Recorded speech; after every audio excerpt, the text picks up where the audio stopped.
கர்த்தருடைய பரிசுத்த நாமத்திற்கு மகிமை உண்டாவதாக. 2 கொரிந்தியரின் புஸ்தகம் 11ஆம் அதிகாரம், 2 கொரிந்தியர் 11ஆம் அதிகாரம் 21வது வசனம்.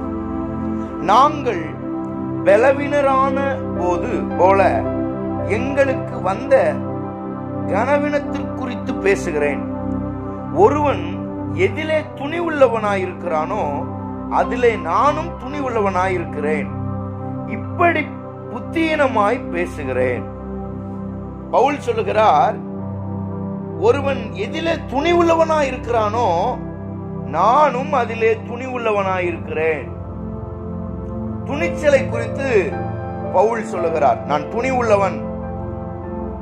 அது சரியான தமிழ் மீனிங் என்னன்னா, நான் ஒரு கோழை அல்ல, நான் ஒரு வீரன், நான் தைரியம் உள்ளவன், நான் எதையும் தைரியமாய் எதிர்கொள்வதற்கு நான் ஆயத்தம் உள்ளவனாயிருக்கிறேன்.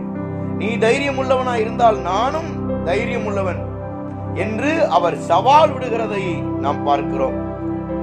நிறைய பேர் ஊழியத்துல கோழைகளாகவே இருக்கிறார்.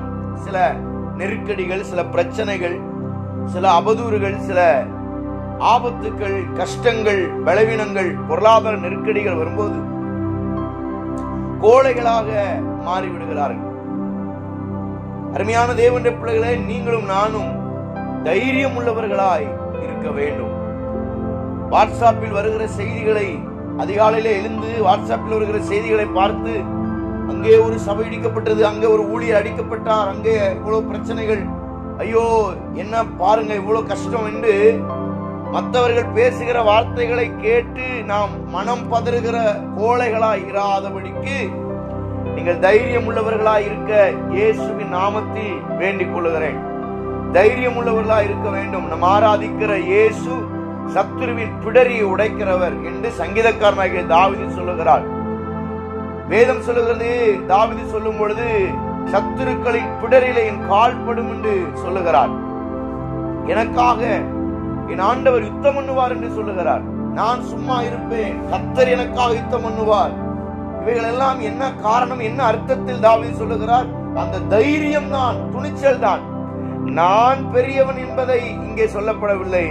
நான் எதனாலே துணிச்சல் உள்ளவனாய் இருக்கிறேன், எதனாலே நான் தைரியம் உள்ளவனாய் இருக்கிறேன் என்றால், கிறிஸ்து எனக்கு ஜீவன் என்று சொல்லுகிறார். பாருங்க பவுல், கிறிஸ்து தான் எனக்கு ஜீவன், சாவு எனக்கு ஆதாயம்.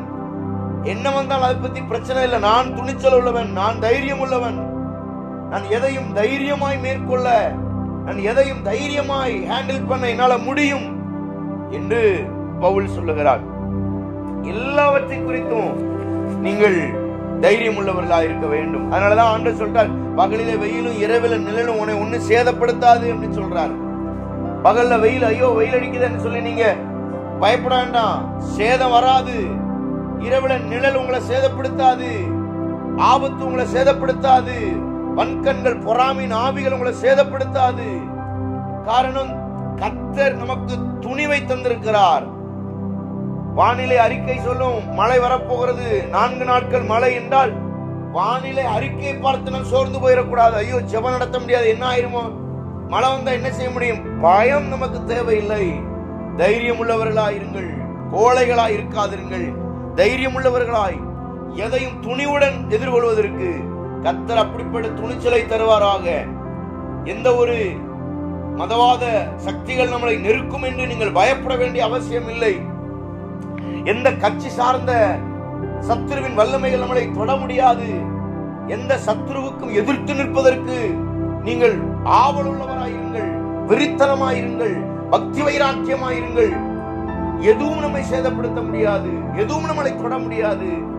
கிறிஸ்துவின் அடைக்கலத்தில் வந்திருக்கிறோம், கிறிஸ்துவின் நிழலில் வந்திருக்கிறோம், கிறிஸ்து என்கிற ஒரு பெரிய ஆலமரத்தின் அடியில வந்திருக்கிறோம், கிறிஸ்து என்கிற ஒரு பெரிய வெளிச்சத்தின் அடியில வந்திருக்கிறோம், ஒரு ஒளியின் இடத்திலே வந்திருக்கிறோம், ஒரு கண்மலையின் இடத்திலே வந்திருக்கிறோம், ஒரு பெரிய கோட்டை இடத்திலே வந்திருக்கிறோம். நம்மை எதுவும் மேற்கொள்ளவே முடியாது என்கிற அந்த தைரியம் நமக்குள்ளே வரட்டும். எதுவும் நம்மளை தொட முடியாது, எதுவும் நம்மளை சேதப்படுத்த முடியாது. சத்துரு சேதப்படுத்த முடியாது, தேள் சேதப்படுத்த முடியாது, சர்ப்பங்கள் சேதப்படுத்த முடியாது. ஒன்றும் உங்களையும் என்னையும் சேதப்படுத்த கர்த்தர் அனுமதிக்கிறது இல்லை. எதுவும் நம்மளை சேதப்படுத்த தேவன் விடுமாட்டார். விடுகிற தேவன் அல்ல. தைரியம் உள்ளவர்களாயிருங்கள். உங்கள் பலத்திலே தைரியம் அல்ல, கிறிஸ்து இயேசுவின் பலத்திலே தைரியம் உள்ளவர்களாயிருங்கள். உண்மையான தேவனுடைய பிள்ளைகளே, கர்த்தர் என் பட்சத்தில் இருக்கிறார் என்று சொல்லுங்கள். மனுஷன் எனக்கு என்ன செய்வான் என்று சொல்லுங்கள். மனிதனை மேற்கொள்ள முடியாது, சத்துரு என்னை மேற்கொள்ள முடியாது, அசுத்த ஆவிகள் என்னை மேற்கொள்ள முடியாது, செய்வனைகள் என்னை மேற்கொள்ள முடியாது, தந்திரங்கள் என்னை மேற்கொள்ள முடியாது, எந்த அசுத்த ஆவிகளும் என்னை மேற்கொள்ள முடியாது. நான் அவைகளை மேற்கொள்ளுவேன், நான் அவைகளை ஜெயிப்பேன். இந்த தைரியம் ஒவ்வொருவருக்கும் இந்த காலவெளியிலே வருவதாக. துணிச்சல் உள்ளவர்களாயிருங்கள். இந்த நாள் உங்களுக்கு ஆசீர்வாதமாய் இருப்பதாக. ஆமென், ஆமென்.